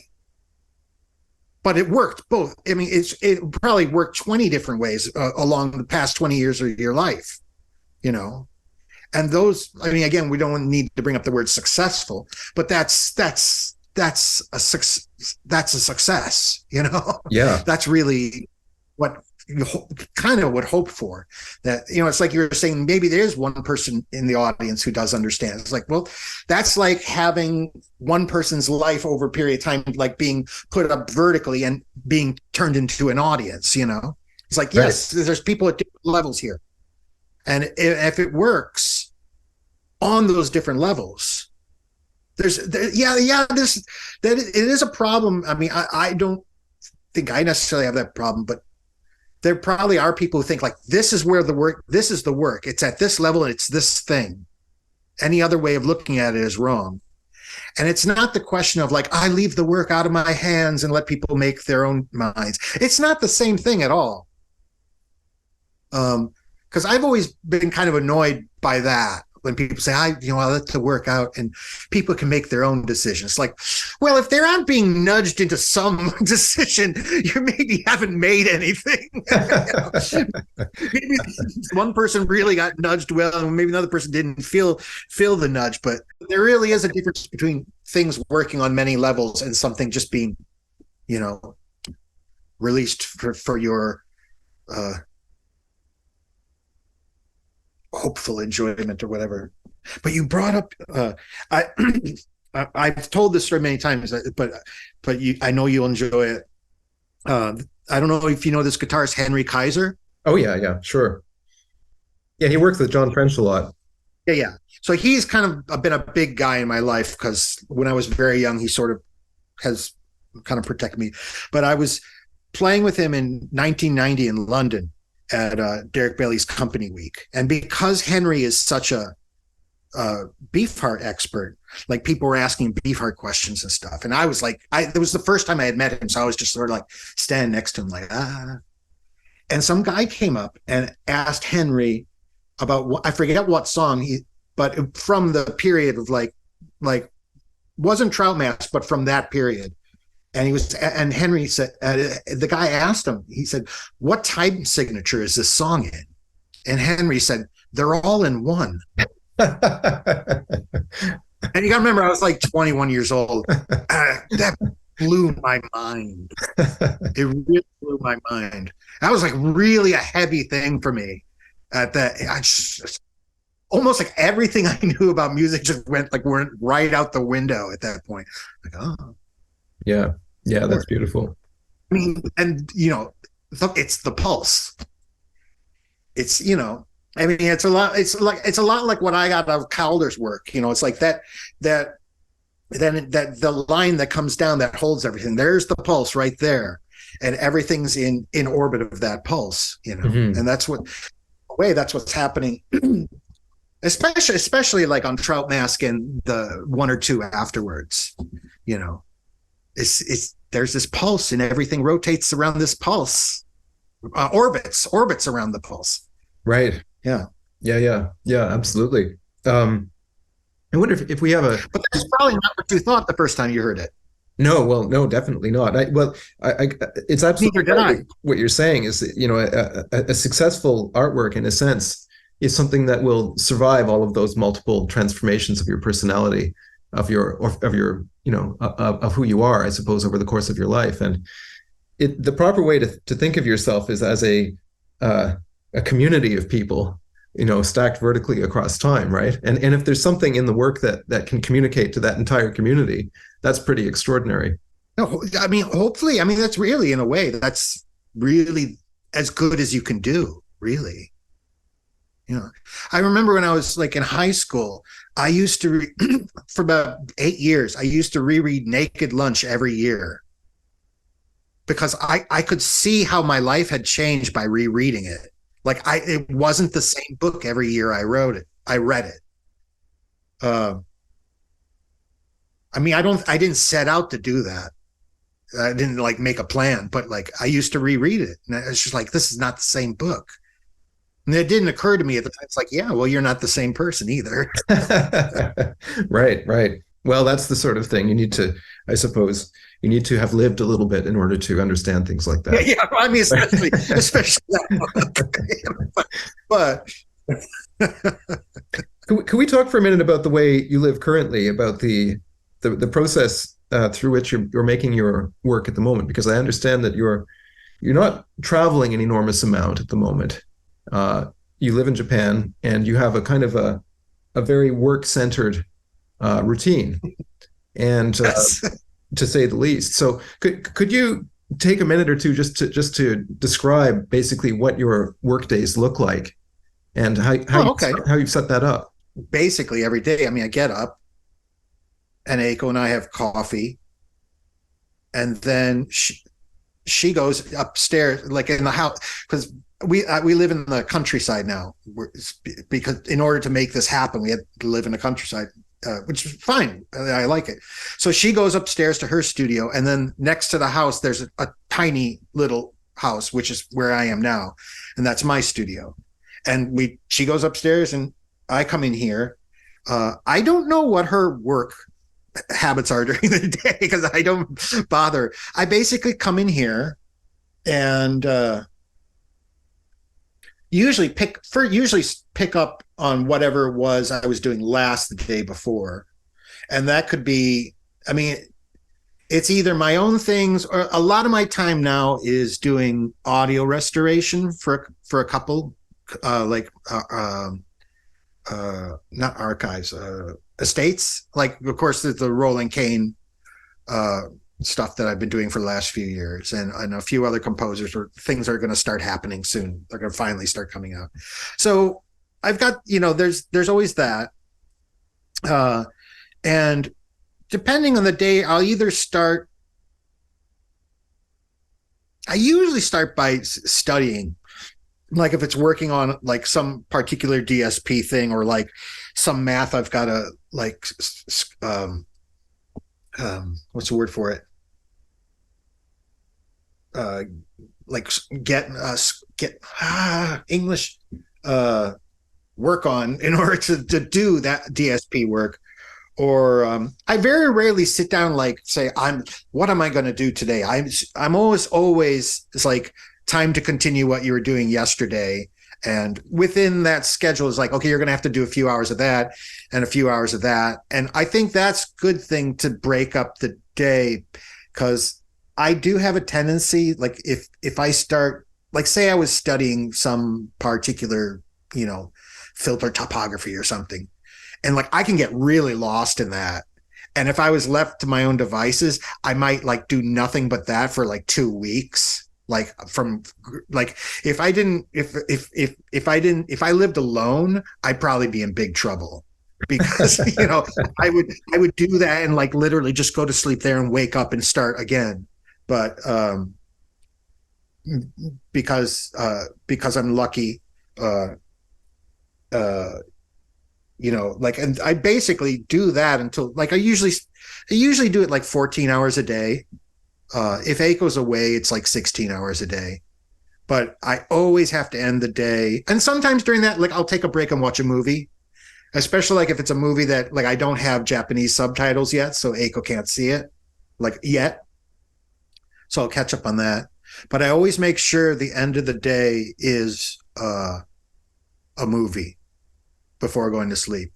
For me, that's really, really important, because that's, I mean, of course I want to see the movie, but also it kind of ensures that I'm going to see the work tomorrow from a different perspective. Mm-hmm. Hopefully. Mm-hmm. Hopefully. I've done that for the bulk of my adult life, like always end the day with a movie or 2 movies. And I've found that to probably be one of the most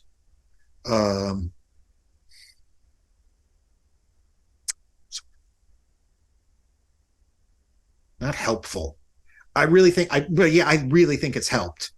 I really do credit that with a lot of like continuing to be interested in the work, because it's both a buffer for my brain to stop working, at least in the sense of like what I'm working on. It tells, like, it's like, oh, the day it's time to stop thinking about it. Mm-hmm. But then of course it doesn't stop thinking. I don't stop thinking about it, of course. But if it's a good film, and if it aligns maybe hopefully with something that I'm thinking about, it ensures the next day I'm kind of excited again to get back to work. And also I've ensured that I maybe have a different perspective on it than I did the day before. Hopefully it's kind of tripped me up a bit and make me look at it differently. But yeah, basically I get up, I go into this room here, and I sit down there and I kind of just sitting there for 14, 16 hours a day working. Amazing. I mean, you found a way to make that sustainable, because I think a lot of people will hear that and think, how do you do that day after day after day? Well, it's because I worked like a maniac in my 30s, and I was lucky that I was lucky basically, because I was producing records kind of like at the tail end of when, you know, that was like a viable way to work. You know, I mean, outside of major super giant, I mean, you know, you say Wilco now and people think, oh, it's great, but it was very low, modest, you know, but it was still, and I don't have any expensive habits, you know, outside of a pack of cigarettes a day, you know. So, and I saved money. And I always separated. I mean, I've said this 100 times, you know, it's like when I was younger, I learned to engineer so that I wouldn't have to rely on making a living through what I wanted to do. I always had the ability to pay the bills by being an engineer. And luckily for me, that led to being a producer. And I did well for a while. And then I decided that world wasn't for me. But I got ahead a bit. And now I can live really frugally. I mean, I do live really frugally, but like, so what, you know? I mean, people are going to laugh, like, looking at these. I mean, trust me, this is like 30 years of buying CDs. This is not the new arrivals section. Actually, I just sold half the collection in order to continue living frugally. But it's possible. I mean, I come from a working class, but my mother was a housemaid. My dad dug he worked for the gas company doing jackhammer. I came from a working class background. It's possible to do this. It is. You just got to work. I think that's the word I think people don't like. You got to work. You got to put in the work. That's it. There's a cost associated with these things, and a lot of people, I think, are not really willing to bear the cost when they actually find out what is involved in. And it's also certain sacrifices as well. Of course. Of course. If you're really into having really, really nice clothes, don't do this. Right. I mean, I know there are people who do it and are really into nice clothes, but yeah, I mean, I like working. It's been probably like my most stalwart friend through my life. Even though it's always frustrating. It's the thing that keeps me going every day. I would consider that to be the height of success. I mean, you have a situation that is sustainable, that allows you to do what you want to do, and you've got people who are curious about what you're doing and eager to listen to it. And it's like, I think most people would consider that to be a kind of utopia for a creative person. Yeah, I mean, well, the other thing, and the thing that makes me feel good about it all, is that also because I sort of was able to do this, is also that I've been able to do stuff for other people. And this has been really important for me, like, the Kane stuff, and, doing, giving back to the people who really gave me everything. I mean, I think that's, for me, I mean, I used to do it by having by doing a reissue label or whatever, various sort of ways. But now it's mostly just like I will, take care of restoring these tapes for you. Okay, well, blah, blah, blah. It's like, that's also really, really important to me. Mm-hmm. I mean, I think if I worked every day just like working on my own stuff, I probably would go a bit nutso and probably just quit, But being able to, and because I also learn a lot from doing that stuff as well, and also being able to because, when I was young, there was people who helped me. There were people who created work that changed my life. If I can somewhat give back, even if it's just like baking tapes or whatever, that's really, really important to me. And it's I think it's not even that it's important to me. I think it has to be done. Mm-hmm. I think it's something that has to be done. Because if you care about this music, it's different than caring about other kinds of music in a way, I think. This is going to sound weird, but and it's not just this music. There's other musics as well that are in a similar situation. But if you really care about this music, you've got to protect it. You've got to fight for it. Yeah. You have to strengthen the bridges and you really do have to. It's not something that's just gonna be able to sustain itself without giving back to it. So I think that's really, really important. And I'm really glad that I'm able to do that. So, when I say, I said before, sacrifices, that's not really right. I don't want a fancy car or anything, so it's not a sacrifice. It's the right thing to do, Mm-hmm. Mm-hmm. One of the things that really struck me when I started to get a little deeper into the music world, particularly in my early 30s, was the realization that my musical heroes weren't necessarily set for life. Oh yeah, you know what I mean? And because you read about them in books when you're a teenager, and they have this godlike status, and it's as though they made this important piece 20 years ago or whatever, and there it is. It's in the history books, and it's a permanent feature of the cultural landscape, and there they are. They're it's like the faces on Mount Rushmore. But the reality, of course, is that it's way more fragile than that. Way more fragile. And a lot of these people that I later found out had actually very complicated lives, and and they certainly didn't feel that the reception of the work was a settled matter, right? And that it was just, you don't have to do anything now, and it's just that you've got your audience. It never works that way. In a sense, it doesn't even matter how famous the person is, and it's a tough thing to come to terms with, I think, if you're 19. Yeah. I understand what you're saying about wanting to protect the work and the necessity of doing that, and the fact that you can't take that for granted. I think that's very true. I was lucky to get to meet a lot of these people that I worshipped, when I was very young. The kind of key person for me was like Derek Bailey. Mm-hmm. And I was very young, like a teenager. And because of various things with my family being in Ireland and then being able to take the boat, the hydrofoil, over to London to visit Derek in his own home, and he became a human being to me. And I saw he lived in this modest apartment. And that became, I think at a very young age, it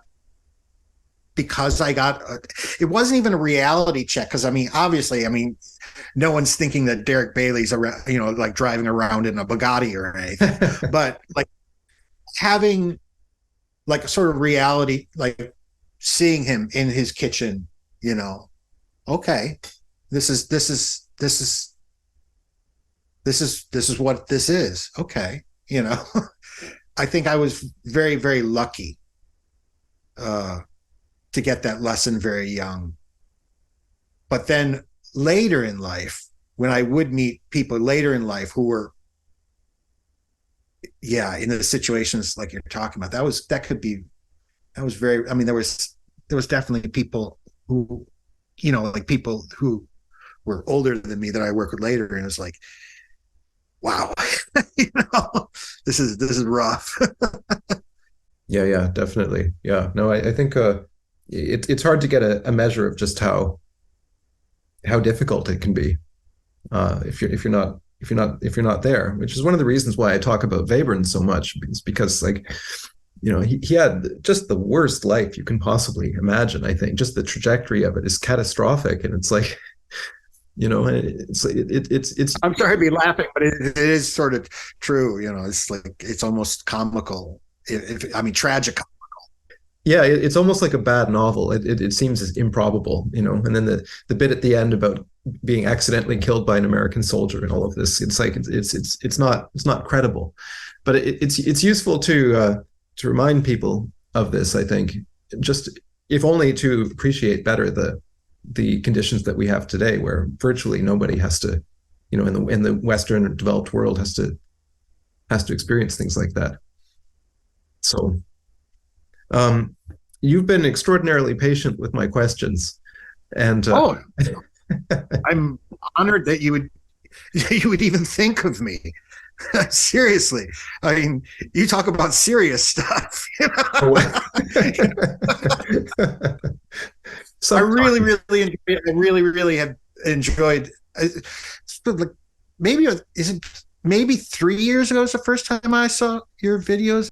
Yeah, that's when the channel started to get, big is the wrong word, because it's not a big channel, but it started to get a fairly substantial audience. No, but for me, you gotta understand, for me, it's not like I was talking to you on your videos. It's not like I was talking back to the screen, but I have no one to really talk about this kind of this music here in Japan. I have no one really. So to see someone, in the case of your videos, to see someone talking seriously and intelligently in the contemporary day about this music was like a fucking oasis to me. So thank you for making those. Thank you for saying that. Yeah, no, this is it's because you're occupying a kind of rarefied area, because there's not so many people like you who really do understand that music, but also understand this other music and understand where they relate. There's not a lot of people like that. And you get someone you get this or this, but you really understand that stuff and this stuff and where they cross and where they meet and what the possibilities are. And so you publicly sharing that knowledge and sharing that insight, I think, is fantastic. Well, thank you for saying that. That really means a lot. I mean, where I'm coming from is the moment when Stockhausen appears on the front cover of Sergeant Pepper. Like, that kind of thing. It's like where there's a flash, there's a meeting point between those two worlds, and it results in extraordinary. For me, it was the Zappa record when I was, because I forget which one. I think it's Absolutely Free, where he has the list of people inside. Right. It's just this big list of his influences, and I went to the library and I looked up every single one, and that's how I found out about Stockhausen. Yeah. So it's very, very similar. Absolutely. Jim, I wonder if I could put to you a couple of questions before we finish, just from people who are following the channel, because there is an enormous amount of interest in this interview, and a lot of people had things that they wanted to ask you. Would that be all right? A couple of questions? Sure. Is it like, do I owe people money or anything? Yeah, I know. That's always the fear, isn't it? Okay, so these are people who are supporting my work on Patreon, which is what allows me to do this in the first place. So here's a question from Tyler Foster. So he says, you did an interview maybe in the super early 00s when you talk about appreciating a wide range of musicians. I think you referenced Autechre and Psychic TV. I remember it being about how this music didn't need to have a classical avant-garde discourse around it. And I'd just like to hear more about that and how that idea has transformed for you since. It seems to be almost like a kind of guiding idea in how you engage with music. Well, it definitely wasn't Psychic TV. It was most likely Hafler Trio. Well, it has to do with what was going on when I was in college. And kind of what I was talking earlier about with how there was that cassette underground for noise music. That sort of turned into a world of labels, mostly in Europe, like Stallplot or Touch in England, that were releasing music by not necessarily noise musicians, but people who were outside of the academic world, but were making electronic music, not necessarily pop electronic music, but kind of electronic music. And people like the Hafler Trio, or there was P16D4, which was Ralph Wachowski, who's a great composer, John Duncan, one of my dearest, oldest friends. And these people were making music that was spiritually akin to like things like Parmigiani, not necessarily the same, but they also had a different sort of socio-political point from which they were coming. But these worlds sort of like coexisted. And when I was in college, I started realizing that's the world that what I'm doing probably really should be in, because there's a certain kind of there's a certain philosophical and socio-political stance that you take when you work outside of those systems. And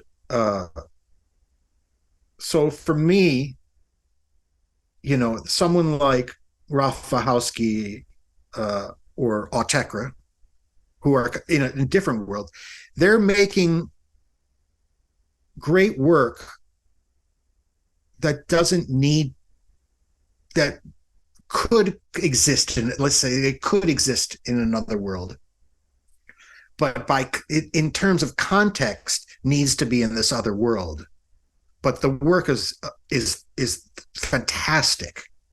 I mean, I'm an enormous fan of Rob and Sean. I have great admiration for them because they work hard. They keep trying to do better. They keep changing. I can't praise anyone better. So it's not so much, in a way, it's kind of the opposite of what he was asking, it's not so much that they don't have to exist in that world. I think it's conscious choice to not exist in that world or that world. And that is another element to what the work means in the world. Hopefully that makes sense. Absolutely. Absolutely. And that resonates very much. Jacob Papa wanted to know, I'd like to know about Sonic Youth's inspiration behind their scordatura tunings, i.e. were they influenced by Lou Reed tuning all of his guitar strings to D or E? I suppose we have to point out that you were a member of Sonic Youth fairly late in their history, so... It's easy. Glenn Branca. Uh-huh. I mean, it's that simple. They were in Glenn Branca's group before starting Sonic Youth, and that's what Glenn was doing, was using scordatura for those pieces. So I mean, it really was. I mean, I think it's really that simple, just from playing in I think Lee may have. He had a band before Sonic Youth that they may have done it in that as well. But yeah, I mean, it basically comes from Glenn Branca. I mean, now there's all this, you've got all these books written about, the Velvet Underground and the, what was it, the Mongoose or whatever. And, nobody knew about that at the time. Come on. Yeah, that's right. Yeah, the Ostrich guitar thing. Oh, the Ostrich, that's it. Yeah. Yeah, no, that was like a super obscure recording that probably 10 people had heard, But although it's interesting that technique is actually a fairly well-known technique in recording in Nashville. A lot of guitarists will like retune their guitars to like one, the same string and like stack up the chords and, on multiple takes and stuff. But yeah, no, it really just comes down to them. I mean, I never asked them, but that's what I would say. The first few months I played with them, I played in regular tuning.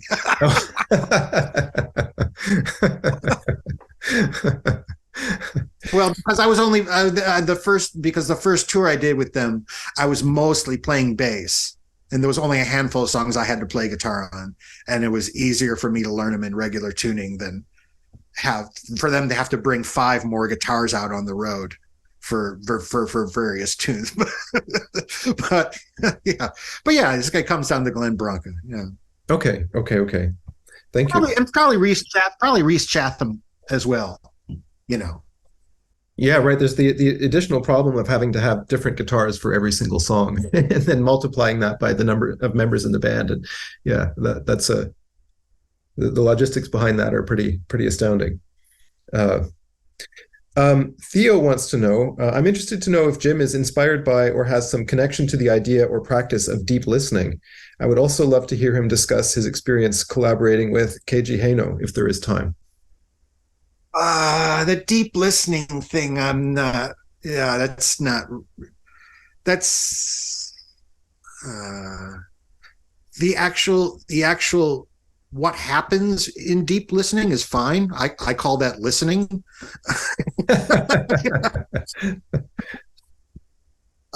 Yeah, it's a little too granola hippie for me. I mean, I've worked with some of the people who, kind of the main deep listening people, but I think it's probably a generational problem. I think people like my age and maybe a little older have a kind of like a allergy to hippies and hippie things and spirituality and stuff like that. So yeah, the actual music is fine. The culture around it doesn't interest me so much. A lot of the composers associated with deep listening made a lot of great work, but yeah, that culture, fetishizing any aspect of music making or music receiving is not something I'm really down with. if that makes sense. It's sort of, I mean, it sounds silly, but it reminds me of like when you're young and you hear punk rock for the first time. Punk rock is a doorway that you open the door and then you walk through the doorway. Mm-hmm. And then there's people that stand in the doorway for the rest of their life. And it's sort of like that. You know what I mean? Like, you don't have to stand in the doorway. You walk through the door. That experience is still going to be with you. You don't have to stand there clinging on to it for the rest of your life, for it to be there for the rest of your life. Mm-hmm. I mean, let it into your life. Let it be part of who you are and how you see the world from now on, and find other things as well. You know, I know it's not the best analogy, but I think you know what I mean. Yeah, no, I do. I do know what you mean. There's also something in it of giving a new name for something that is we already have a name for, you know. And it's like it's sort of like there's a thing in France that I always found hilarious, because they like to borrow words from the English and then sort of Frenchify them, and there's young French people seem to look towards England as being a place that's extremely cool, and so there are all these weird words in French that are Frenchified English words, like le fooding, which fooding, right? It's like, well, it's the first time I saw that, I was like, what?